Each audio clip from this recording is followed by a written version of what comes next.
Welcome back to Something Awesome. I'm zettovyker to Let's Play Katawa Shoujo Act 2, Hanako's Act 4. Actually, Hanako's Act 2-4, Scars. I woke up, took my pills, had a nice shower, quickly slipped on my uniform, ate a tasty breakfast, grabbed my bag, and headed off, as all per my usual daily routine. It was only after arriving in class that the normality of the day was thrown off. After taking my seat, I watched my classmates trickle into the room over the next hour, until every empty seat was eventually taken other than Hanako's. I could never get used to the idea that she just doesn't show up to class every now and again. It feels all the more worrying now as well, given that Lily's left. As Muto continues to drove on, I find my gaze flickering every so often over to her seat, as if she might appear there at any moment. Now, nobody else seems to care at all about her absence, but they still have little reason to. Hanako being absent from class, after all, is perfectly normal, or at least it was. Her absence hadn't been all that bad from what I've seen in the time here, but it was apparently much more spotty beforehand. This is also an ominous time for her to be gone. It's the day before her birthday, and my suspicions are starting to rise after the breakdown she had in class when it was mentioned. An increasing moment of my thought is taken up by how I can help her, but in the end, I feel like I can't do anything. The bell heralding the beginning of lunchtime rings out, shaking me out of my thoughts. A collective sigh of relief can be heard from the class, though Muto looks quite put off. He dislikes being interrupted in the middle of his exciting lectures after all. Just when I'm wondering what I should do on lunch breaks, given that Hanako and Lee aren't here, the solution presents itself. Afternoon, Hit-chan! Shizune face. Afternoon, Misha, Shizune. You both look as bright as ever. Shizune face. Shit-chan wants to know if you'd like to have lunch with us today. Sure. It'll be good to have some company. The cafeteria hums with activity, much like the old schools did.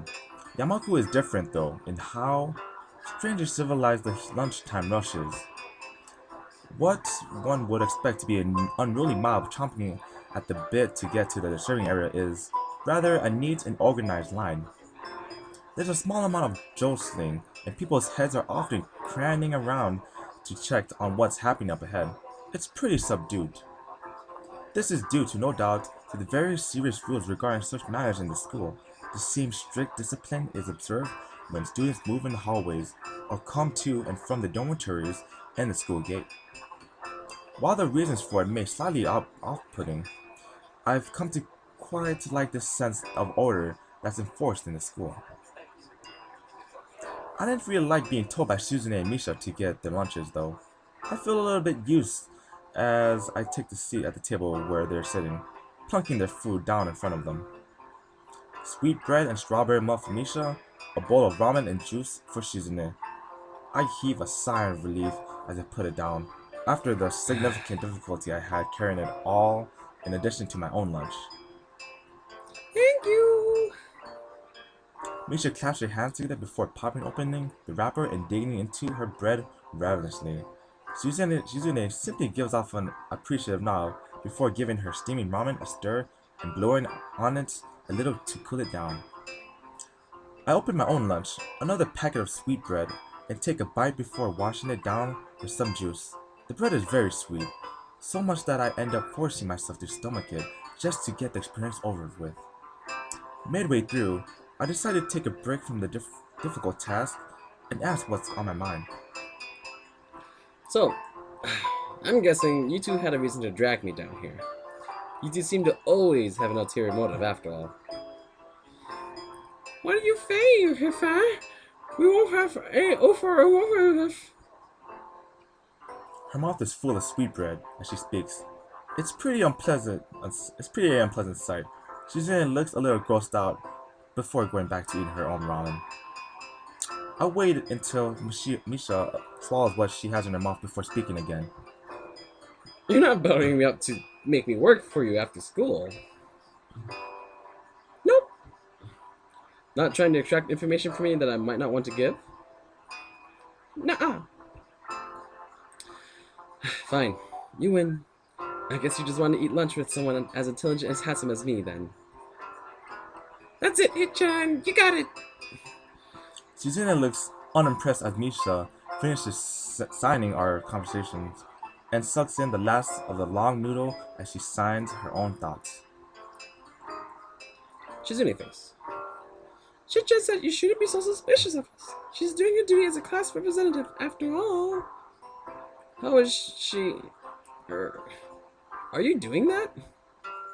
As much as I hate to admit it, it looks as if I still have troubles communicating with Shizune. It should be a simple matter of keeping eye contact with her and addressing Shizune instead of Misha in my speech.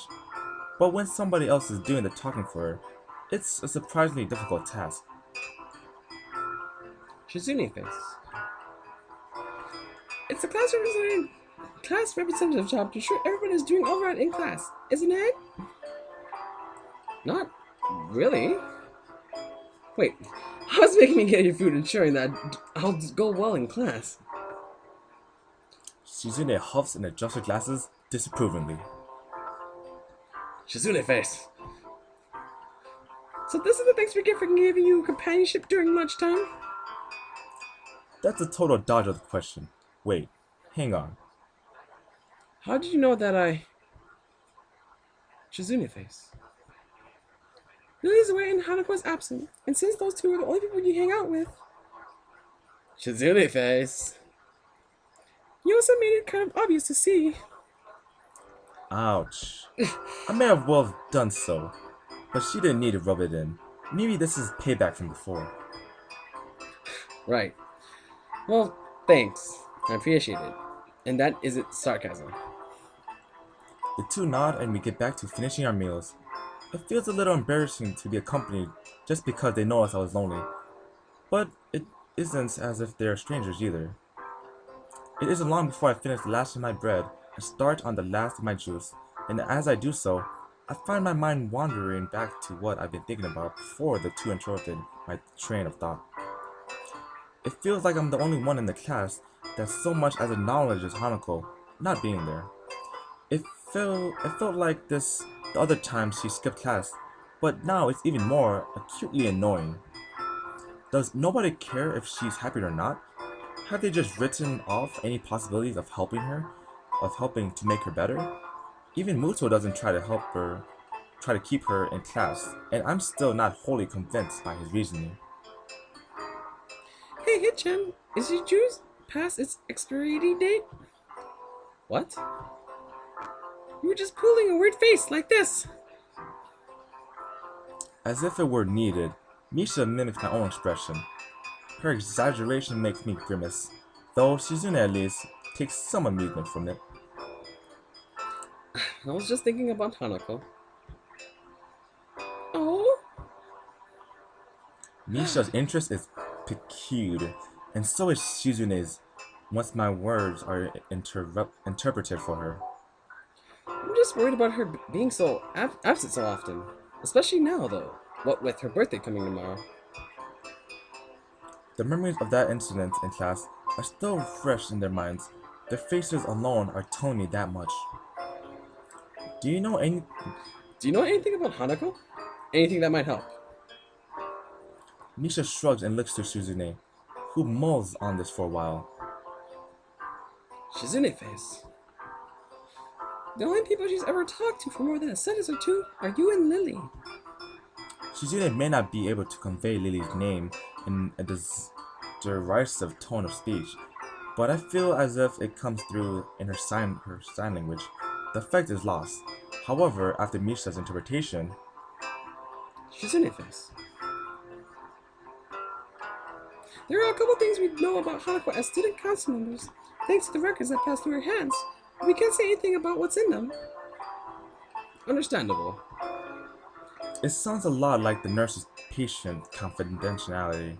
Every time I find someone that knows something about Hanako's past, it turns out to being a dead end. The only way I'll ever find out is by asking her, I don't know if she'll let me know such things, but if it's for her sake, I have to try at least. Shizune face. Don't worry about it, Hitchan. It happens every year. After all. That doesn't remove my sense of worry at all. I still feel a little at fault for what happened in class, but this feels like it goes further, even without their confirmation of that fact. Nisha notes my troubled expression, her own usual happy and reassuring face dropping. Everybody has problems they have to deal with, right, Hitchan? Yeah, I just wish I could help with Hanako more with hers. With that, the conversation trails off on a depressing note. Eventually, Misha manages to pick up the mood back up and through her usual bright and bubbly antics, but my mind remains focused on Hanako. I'll go check on her later. And we'll end it there, folks. I hope you liked this video. If you did, give it a thumbs up. Leave your comments below and subscribe to make sure you see the rest of the ending. Or the rest of the, not ending, or rest of the story. There we go. Just a reminder, there will be no rated R material for this. Rated R material here on YouTube. Just a reminder. That is all. And until next time, folks, good night. Oh, see you guys later.